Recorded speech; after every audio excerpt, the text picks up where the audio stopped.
Облыс әкімі Ғауес Нұрмұхамбетов Маслодел жауапкершілігі шектеулі серіктестігінің филиалында болды. Жақында Қазақстандағы майлы дақылдардың ірі өндірушісі болып табылатын компания май экстракциялық зауыты салынды. Оның қабырғаларында жоғары технологиялық европалық жабдықтар орнатылды. Жобаға 34 миллион теңге бөлінді. Кәсіпорын басшылығының хабарлауынша, толық қуатқа шыққан кезде 220 жаңа жұмыс орны ашылады.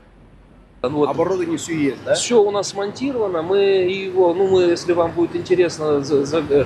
Я хотел бы посмотреть. Да, там у нас вопрос стоит в том, что мы умышленно не изолируем трубы, потому что сейчас шеф-монтажник хочет, шеф-монтажер хочет посмотреть под давлением, чтобы у нас мы прошли опрессовку при нем. Сапардың бірінші кезеңде өңір басшысы зауыттың қазандығына барды. Онда Маслодел компаниясының өкілдері облыс әкіміне қалдықсыз өндірісті ұйымдастыру жөніндегі алдағы жоспарлар туралы баяндады. Солардың ішінде күнбағыс қабығынан түйіршіктер шығару желісі туралы жоспармен бөлісті. То, что идет на масло, это на масло, а то, что вот это все, что от подсолнечка, все идет сюда. Да. Вся эта шелуха. А потом я читал, что вы еще хотите пилеты делать, да? Да. Мы сейчас пилеты, Лузги. Да, с лузги, потому что у нас избыток. У нас лузги остается порядка 200 тонн в сутки, мы 300 будем забирать, 100 тонн у нас сжигается.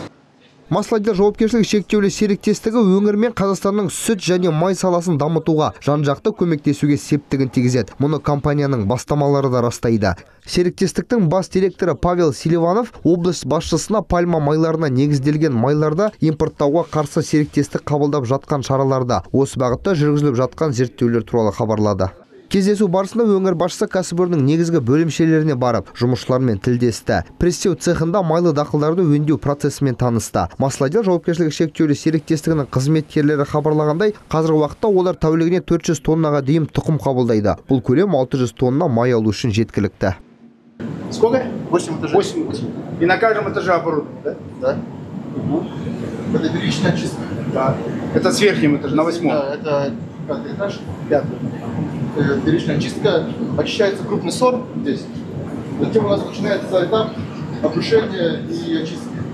Обрушение проходит, это получается шелуха от ядра очищается. Затем первый этап очистки, второй этап очистки. Маслодел зауытының арқасында өңір өз өнімін өңдеуді толық қамтамасыз ететінін атап өтеміз. Жаңа кәсіпорын жылына 400 мың тоннаға дейін майлы дақылдарды өңдей алады. Азат Құрмаш, Асер Бұлан, Первый телеарнасы.